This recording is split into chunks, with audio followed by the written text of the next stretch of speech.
Ayan mga Karos, good morning. Yan, kamusta po tayo lahat? Ito, welcome back po muli dito sa aming channel. Yan ngayong araw po ng Martes, bali June 3 tayo ngayon. So, another day and another house improvement. Bali kahapon yung vlog natin. So, isi-share ko po sa inyo yung kabuuang gastos po dito sa month of May dito sa project natin sa Riego. At syempre, i-share ko rin po sa inyo kung ano yung pinakamahal na bahagi ng bahay kapag nagpapa-renovate ka. So ayan mga Karos, update muna tayo rito sa mga ongoing project natin dito sa Lumina Homes. Pupunta rin tayo rito sa project natin sa Anyana. Samahan niyo po muli kami ngayong araw na to. Enjoy watching po and let's go, tara. Mga Karos, good morning po sa mga client owner namin dito sa Phase 6 sa Lumina. So nandito tayo ngayon, bali may nakikita tayong mga konting kalat dito. Ito panambak, basura. Tapos doon bistay na buhangin. So bistay lang yon, wala na tayong paggagamitan nandito. Mga sobra yan dyan. Ngayon, hakutin na lang natin yan kapag may sako na. So, update dito, overall paint pa rin. Siya nga pala, si Kuya Johnny, pinuntahan ko kahapon. Ilang beses ko siyang pinuntahan, pero sarado. Ngayon, sarado din. Ayan, nandito si Master Dinto, good morning. Good morning! Kuya Rigor, good morning po. Good morning, boss. Ayan, bali, bumili na lang po tayo ng pintura. Para po dito sa color scheme ni Lumina. Then, i-adjust na lang po namin yung kulay. So, titimplahin na lang po namin. Yan, meron na tayo rito. Ang ginagamit nga po pala namin sa mga outside wall for finishing paint, elastomeric po. Yan, sa mga nagtatanong, elastomeric. Kasi ang elastomeric, matibay po siya sa outside wall. So, retouching paint na lang naman po yan. Tapos, applyan natin ng acrylic emulsion. Kuya, iyan mo na. Apat na, bago mo ilagay po yan. Titignan na lang natin, boss. Dito ka maglagay. Ayan, sige. Ayan. Aluin niyo po muna. Ayan. Tapos, ginagamit naman natin dito ngayon. So, ngayong taon lang namin to ginamit. Pero ito na lagi yung gagamitin natin. Yung Aqua Gloss It. Yan by Davies. Yan, binipinturahan na po ni Kuya Rigor. Ito po yun. Dati, Boys and Enamel. Ito kasi si Aqua Gloss It, water-based, quick dry enamel. Ano po talaga siya? Yun yung literal na quick dry. Kasi yung enamel po kasi, inaabot yan ng, yung dati, yung ginagamit na, inaabot ng buong araw. So, 24 hours siya talaga totally bago matuyo. Ito naman po, mga siguro 15 minutes lang. Yan, tuyo na po kagad siya. Water-based pa. Kaya yan na po yung ginagamit namin. Medyo mas mahal lang yata siya ng 100 pesos. Yung isang galon niya compared dun sa Boysen. Kuya Philip, good morning po Kuya Philip. Ano na mga nagawa rito? So itong pader na to, nakikita natin noon, hindi pa siya masyadong ayos. So ito, inayos na po yan ni Adonis kahapon. Ano siya, pinapamasilyahan na natin kay Kuya Philip. Si client, ito may abang lang kami ng ano rito, para sa ilaw, pero parang wala na po yata siyang plano rito. Yung huling pag-uusap namin. Merienda na.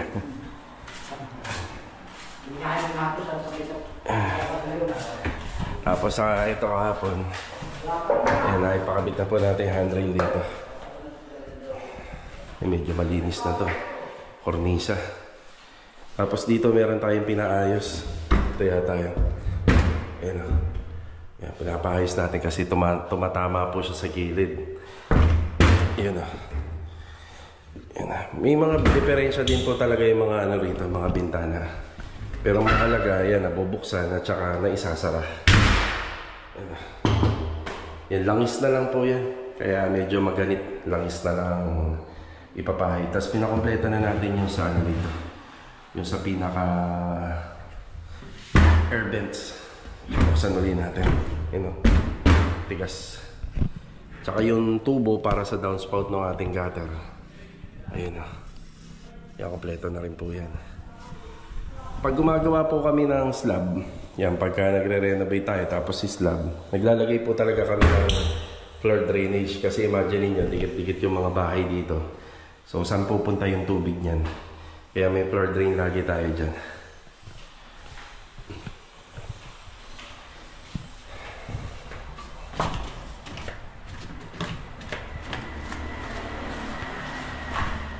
Magmimerienda lang po muna sila rito.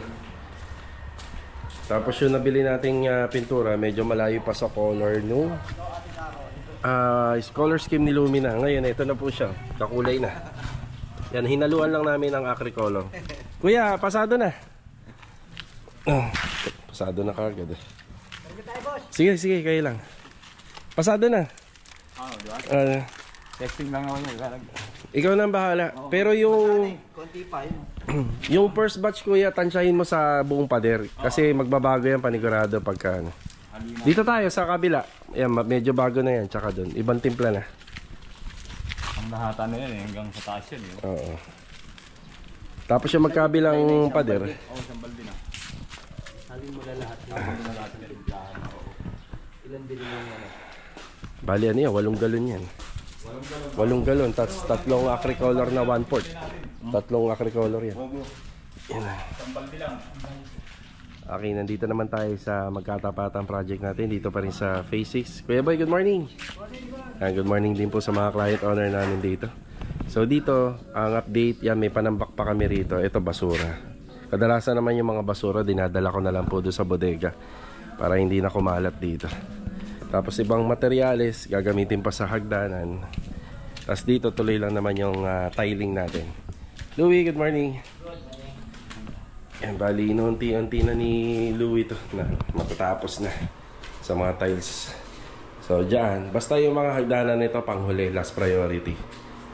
Tapos, mapapansin nyo, baka laging may nakakapansin na, ito na, hagip ng camera to. So, papaliwanag natin yan kung para saan yan. So, itong tiles natin sa lababo, ito yung Galaxy Black, halos kompleto na. 80 cm yung ano natin dito, range hood. Yan, nasa 80 cm yan, nakaabang na. Baka papuntahin ko na sila Master Raya, Master Batang. Pasusukatan muna natin to. Ang gagawin nating setup naman ngayon, bali, kapag nagpapasukat kasi tayo, pinagsasabay natin. So ito, pag nasukatan nila, ipapakabit po kagad natin. Pero papamasilyahan ko muna yan. Kaya kailangan yung area na yan, may masilya na.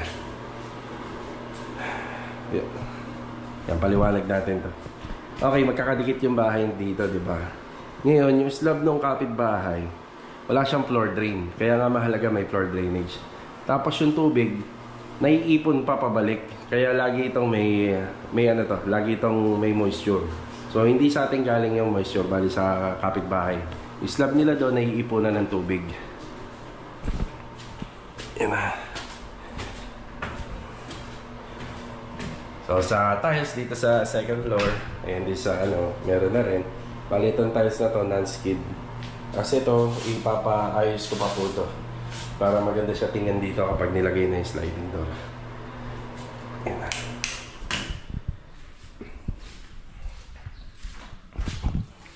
Okay, ito yung sinasabi ko. Ayan na. Ayan yung banda.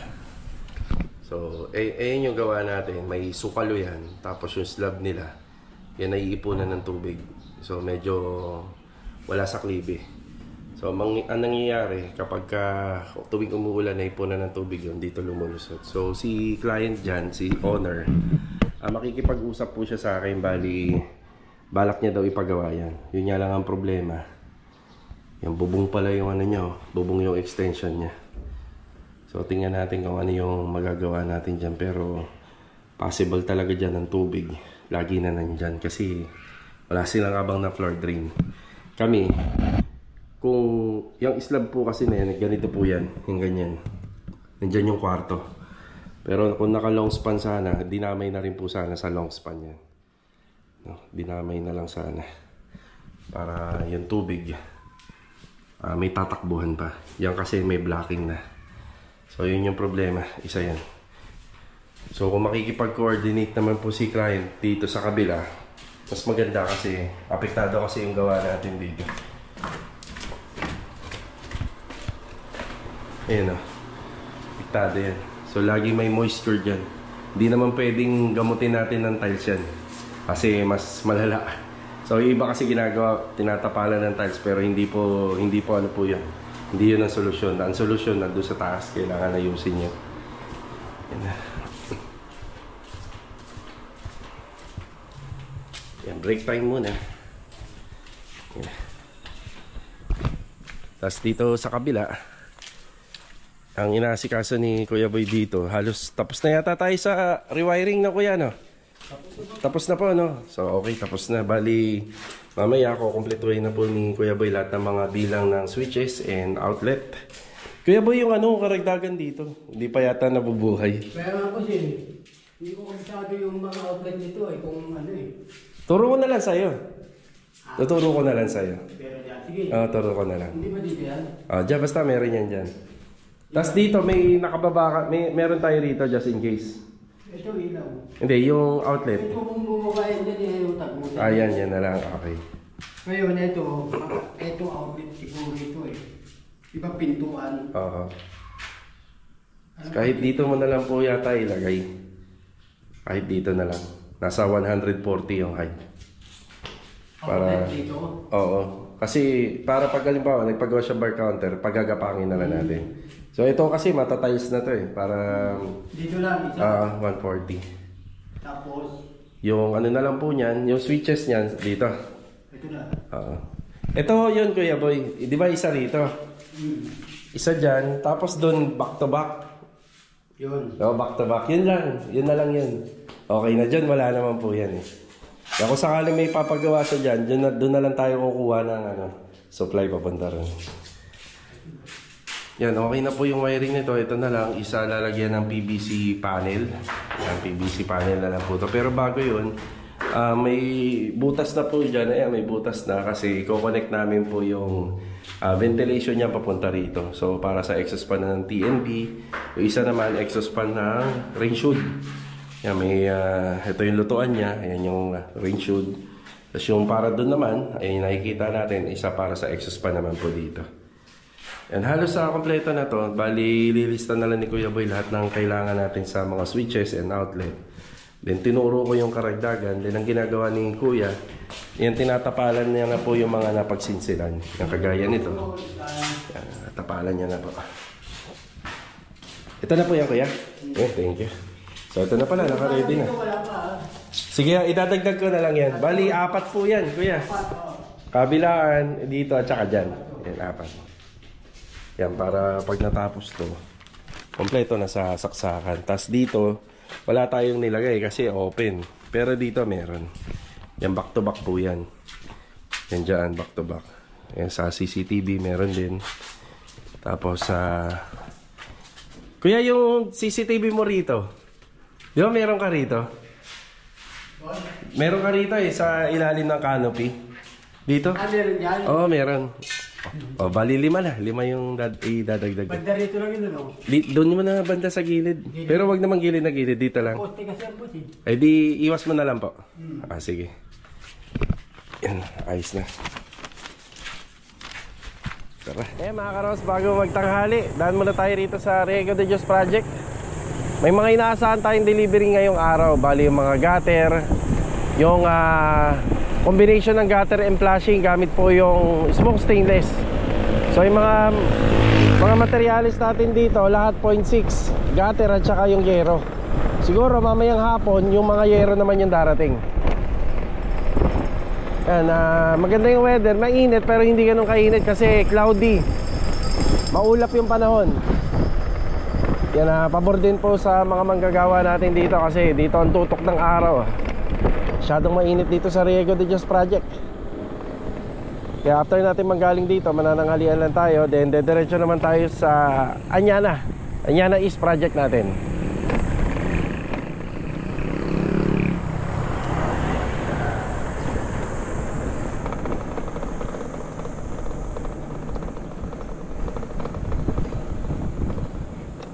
Chief, morning.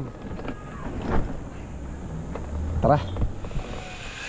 Okay, good morning nga po pala kila Ma'am Catherine, kay Sir at saka sa family. Good morning po. Ayan na. Bali, ang unang i-deliver po dito yung gutter natin, yung stainless. Mamaya na lang siguro ha. Sige. Pero sure ball daw na madi-deliver daw ngayon. Ayun na, kinuha na ni Boss. Sige, thank you. Yan, galing sa CMT. So ito yung pinunta natin nung linggo. Galing po tayo doon na Sunday. So ito yung ating smoke stainless na puro 0.6 po to. Yung pinakamakapal na stainless stainless sheet. Tapos yung pinakamakapal din na yero yung in-order natin. So ito yung pang flashing. So kailangan. Thank you ha. Ingat po, ingat.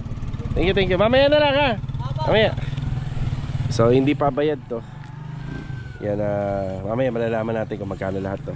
Tapos yung gutter niya, ito po yung design, parang Banawe type. So sa flashing dito sa gilid, yan, Banawe type din po siya, para iisa lang po yung design. So ayan na yung gutter, kasama na po yung gutter dito niyan. Yung may gutter tayo rito at saka yung gutter doon. Then yung gutter na gagamitin dito at saka rito. Yan lang naman yung may mga gutter, pero yung banda at saka dito side flashing. Ay kinakabit na nga po pala nila yung hard disk sa NEPA natin. Ay yung hard disk sa NEPA. Yung pinagtutulong-tulungan na po nila yan. Yan yung nakita nyo yung drywall na may kapal na 1/2 or 9mm na nakasandal doon sa loob noong nakarang araw. Okay, bati tayo. Donis, good morning. Kuya Doming, good morning po. Kuya Doming, oh. Panlaban, nakaubad na. Ubad na si Kuya Doming. Oo. Kuya Alden, good morning po. Ay si Rusty, Pastor Jojo, tsaka si Bilog. Log, good morning, Log. Good morning. Si Marvin din, good morning. Good morning. Richard, good morning po. Yan ang plastering ni Kuya Richard dito. Bali, syempre may mga adjustment yan. Bahala na si Kuya Richard lahat yan. Sige Kuya, pwede na po. Yan. Yan, makalat pa. So yung arrangement na lang natin ito kapag makaluwag-luwag na. So nakapokus muna tayo rito. Importante ito, mabubungan natin. Yan. Lalo na ngayon, isa June na. Lagi nang nag-uulan-ulan. Mahirap na para magbutas na matigas yun eh. Kahit magbutas, pag yung sa-ribit, mariribit ka ba? Pinahagdi sa NEPA.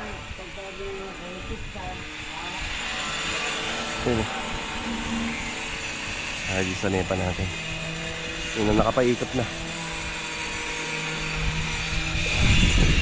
Gano'ng kalapad yung ginagawa niya, Jo? 20? Yan, 20. Tapos dyan na rin kakapit yung metal paring. Yan, dyan na magme-metal paring tayo dyan para sa pinakabulada niya may kisame. So yung sa bulada pwede naman maglagay ng ilaw, pwede namang hindi. So tatanong natin kay ma'am kasi ang kasunod nito, pwede na tayo magano po rito. Pag after roofing, pwede na pong mag-electrical. After po ng roofing ng ceiling framing, yan, pwede na tayo mag-electrical. So padadaanin lang naman yung connection niyan doon sa may gilid.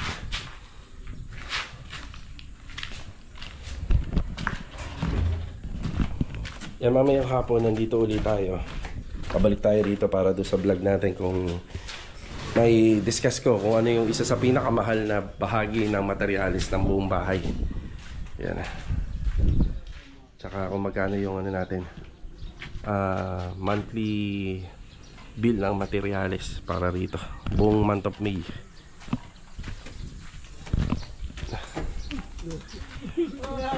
Nasa inyo yung ano tayo dito doon, nasa iyo yung stainless na mga pambutas. Sige yan, dahil puro stainless yon, kailangan stainless na drill bit din. Okay, nakakabit na nila. Yan, ilang tao rin yung magkakabit niya, alalay lang para para madali. Tapos pagkalagay, yan, diretsong pinipinturahan na kagad ni Rusty. Ayan, pinipinturahan na kagad po ng primer yung mga hard disk sa NEPA. Sakto lang. Tapos merong isang taga-tabas dito. Dahil medyo mataas na yon, tatlo yung installer, tapos isa yung nagpipintura.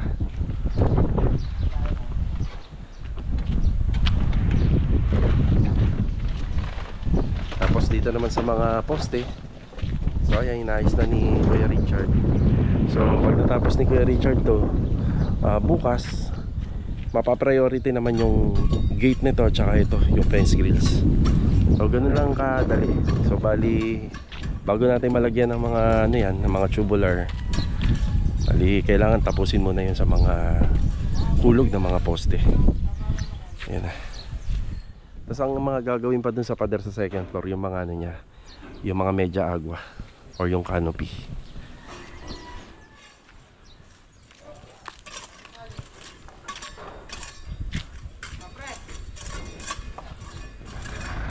Pumunta tayo rito kay Melanie Hardware.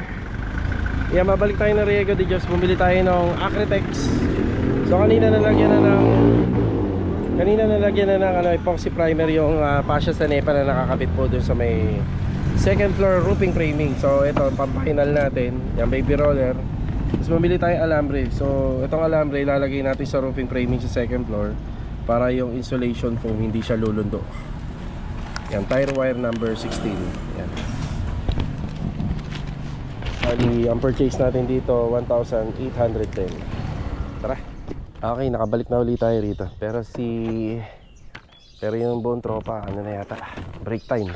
Ang naiwan lang dito si Kuya Alden. So hindi siya nag-uuwi ang pagtanghali. Kasi yung ibang tropa, dyan lang naman po sa may paradahan. Na-assemble na nila yun, yung gutter.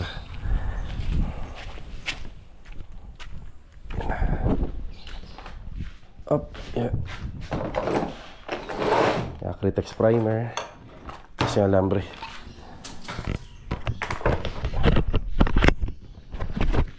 Itong Acritex primer. So pipinturahan na ng final yun nandun sa Sanepa. Provide tayo isang roller. Tapos yung mga alambre, yan, dito po yan ilalagay lahat. Yan, para yung ano natin hindi lulundo. Yan sa gitna. Yan, pahaba. O sana magkasya na yan. Pag hindi, di follow up na lang uli mamaya. Bali 10 kilo lang naman yung binili ko. Yan yung Hardy Sanepa. Ipa-final na yung coat niya kasi kapag naisandal na po to, hindi na mapipinturahan. Yan, break time po muna tayo rito. Kasi Kuya Alden siguro bumili lang na makakain sa labas. Mga karos, after break time, ito hapon na. So nandito tayo sa Anyana East. Yan. So after ko dito, pupunta tayo rito sa bilihan ng aluminum supply dito lang sa papunta ng Tansade. Babalik na tayo ng Riego de Dios. So kanina nga po pala may dumating dito na mga Coco Lumber 2x2. Ayan o, 2x2, bali 40 pieces po yan. Kuya, good afternoon kuya. Wala na tayong wala na tayong buhangin oh, wala nang buhangin. So pwede na tayo magpa-deliver na. Okay. Yan, si Kuya Sandy, good afternoon. Kuya Chris, good afternoon po. So ito na, sintada. Nalabas na yung alin, kalakuhan. So ayan yung ating mga poste. Doon sa poste nga po pala, kung kailan po siya binuhusan, yun din po yung oras na babaklasin. So binuhusan to nung alas 8, bali alas 10 yata ng umaga natapos yung buhos. Yan, babaklasin din po siya ng alas 10 din ng umaga. So ayan na. Tapos dito banda, ayan, nasintadahan na yan. Ay sa poste natin. Ayan. So pagpasok po kinabukasan, babasa-basain na lang po yan. Tapos ayun din, yan, sintada na po dyan, tsaka dito nasintadahan na. Yan. Yan, ito yung laki ng ng kwarto. So hindi naman ganun kalaki talaga, pero yan, parang nasa 2x3. Tas ito yung kusina. Yan. Ayan, okay na tayo dito. So ayan pa lang po yung mga nagagawa. Tapos nadagdagan yung Coco Lumbers natin dito kasi kinakailangan para dire-diretso yung trabaho. So sa hollow blocks, 500 yung unang pina-deliver natin. Yan, baka kailanganin kagad natin to bukas. Bukas, hanggang bukas naman meron pa naman doon. Tapos sa buhangin, kaya papadeliver na ako, 2 kagad. Yung graba pwede na rin, isa. Sige, okay. Nandito naman tayo sa Good Looking. Yan, itong Good Looking, lahat ng supply ni Master Batang regarding po sa aluminum, yan, dito niya po binibili yan lahat. Yan, bumili tayo ng aluminum flat bar, 335. Yan, gagamitin yan sa gutter at saka sa long span roofing. Yan, para hindi umuga yung gutter. So tara, saan na tayo? Riego de Dios. Ayan mga karos, balik tayo rito sa Riego de Dios project. So ito nga po palang aluminum flat bar na binili po natin. Yan, nakikita nyo na to sa mga dati kong vlog. So ito po kasi hindi po siya nabubulok at hindi po siya kinakalawang. So ang purpose po nito, dahil yung gutter po natin, ayan, naka-expose po yung gutter natin na yan. So meron tayong installation between dun sa dulo ng gutter at saka dito sa dulo ng ating roofing sa may bandang roof type. Bali para hindi po siya uuga kapag malakas yung hangin at saka kapag napondohan na siya ng tubig kapag umuulan. So ito nga po pala, dumating na yung mga materialis natin. Yan, medyo makalat tayo rito sa kalsada. Foam insulation na 10mm. Tapos ito naman po yung ating 0.6 haba, 0.6 na rib type long span. Yan, kita nyo yung tunog pa lang. Ayan, grabe, napakatibay yan. Yan, sulit na sulit. So dito pwede na tayo magbawas, pero 0.6 pa rin yung ginamit natin. So yun dyan nga lang, nasa 0.3 lang yata yan, pero dito 0.6 na. Ayan. So update tayo, update. Ayan, nagkakasa na sila ng gutter. Napakalinis, napakaganda. Ito yung gutter natin, Banawe type. So po siya, stainless, smoke stainless. Ayan na, kaya Richard. Ganda weather natin, Kuya Richard. Ayan na, hindi umuulan, saka hindi mainit. Foam insulation, ito po yan. Ayan na. Si Marvin.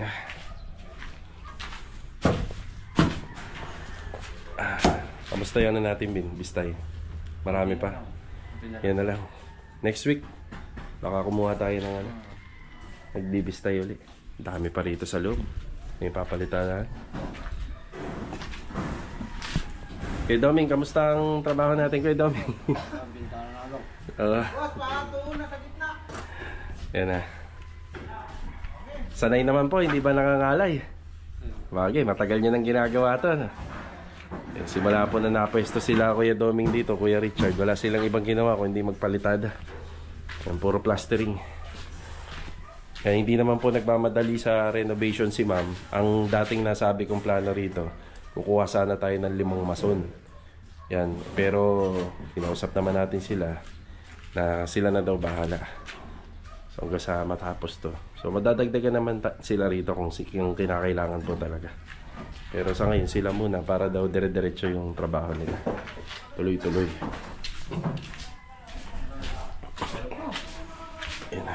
Ang mga dumating po dito, yung yero. Ito kasama to, Bino, yung text screw. Yung text screw. 2 box yan. Insulation, dalawang ano rin po yan, 2 rolyo. Tapos ang isang rolyo niyan 50 meters. Op, okay tayo. So makikita nyo lang po sa ginawa dito. Ayun yung mga alambre. Yan, hawak-hawak natin ito. Hindi ko bitawan ko muna. Ayun yung mga alambre. Ayun, so kita ba? Kita ba sa camera? Ayun yung mga alambre. Para yung ano natin, insulation foam, hindi po siya lulundo. Ayun, yan. Donis, sa tingin mo, kakasya ba yung insulation natin? Kasya, sakto. Kung magsobra man konti na. Yan, kasya. So 50 meters kasi yan. Tapos inano ko na lang, sinukat ko na lang base dito sa haba. Ang haba po kasi nitong ginagawa natin. Yan. Nagkakasa na po sila ng bubong.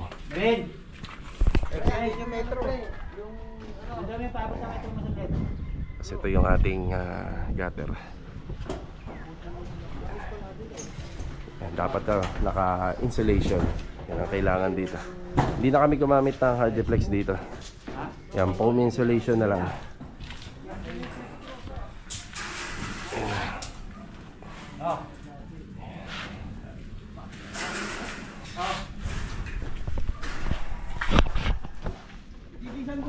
Yes, nakikita ako bukas.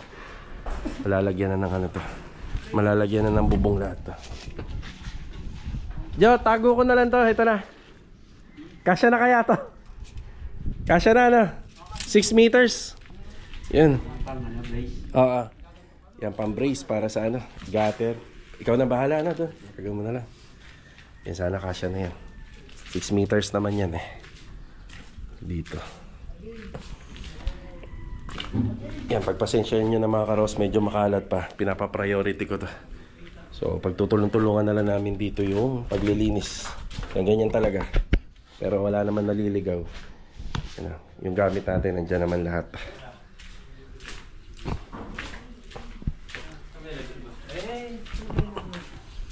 Yan. Tapos ito yung flashing natin. Banawi type din po to. Para kapag nagdugtong po sila. Kasi may part dyan ito. Wala namang gutter yan. Ayan, no? Para maganda pa rin po siya. Tingnan mo. Tapos dito, hindi na ho kami nag Banawi type gutter dito. Bali ano na to. Yan, naka inside gutter na siya. So wala nang design niya. Pinaka-design niya yan. Ayan, flat. Tapos ang downspout doon na mapupunta sa mga gilid. Yan, medyo matrabaho lang po to. Pero kapag natapos po yung installation yan, paikot. Yan, maganda na po yan. Makakausad na tayo. Tapos sa mga plastering, kailangan matapos to ng siguro makikita ko mga 2 linggo pa. Kung si Kuya Doming at saka si Kuya Richard na. So kapag natapos po yan, tapos may bubong na, kapag may bakanting pintor, pwede na po natin ipamasilya. Pwede na tayo magpa-skim coat.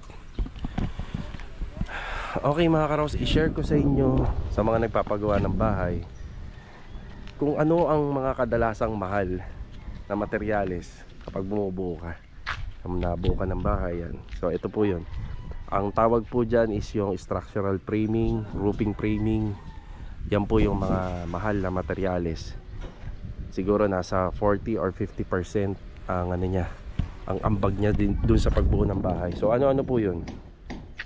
Yung structural framing, yung mga bakal na ginamit natin sa pundasyon, sa rebar, sa beam. So ayan po yun, yung mga steel bars. Tapos sa roofing framing naman, ayan, yan yung mga nakikita nyo, tubulars na yan. Yan yung mga nakikita nyo dyan sa taas. Yan po yung pinakamahal na materyales kapag gumagawa tayo ng bahay. So nasa 40 or 50% ang po niya, ang ambag niya sa bahay. Kaya kapag nagpapagawa ka po ng bahay, tapos mapapansin mo, kasama na yung sa floor area na yan. Kasi ang floor area na yan, gumagamit din po ng dyan, mga bakal.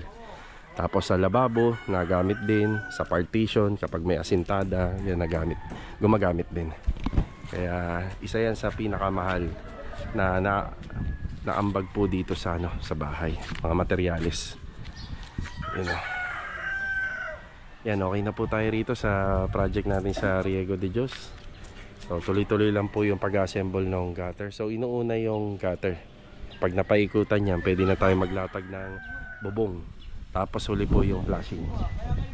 Yan, ito na po yung nagawa din nila Kuya Richard dito.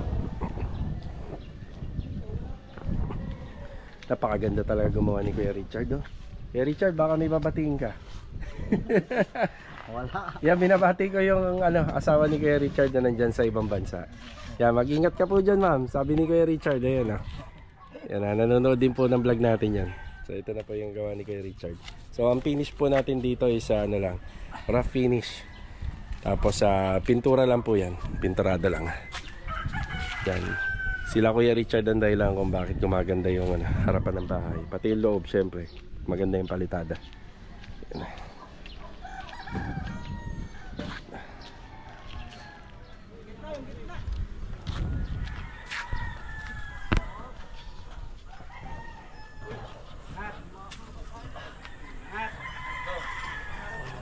Tayo.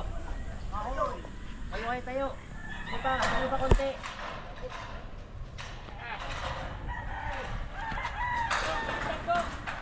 Baliktad dyan, pre. Sakto, sakto. Sige lang, sige lang. Malaking ba yan? Sige lang. Baka hindi magtama yan, ha? Okay, para dito mag-big na konti.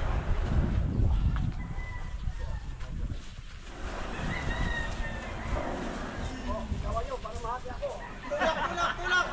Hop, teka lang ha! Teka lang! Teka lang! Okay, hop! Oh, teka lang! Tama!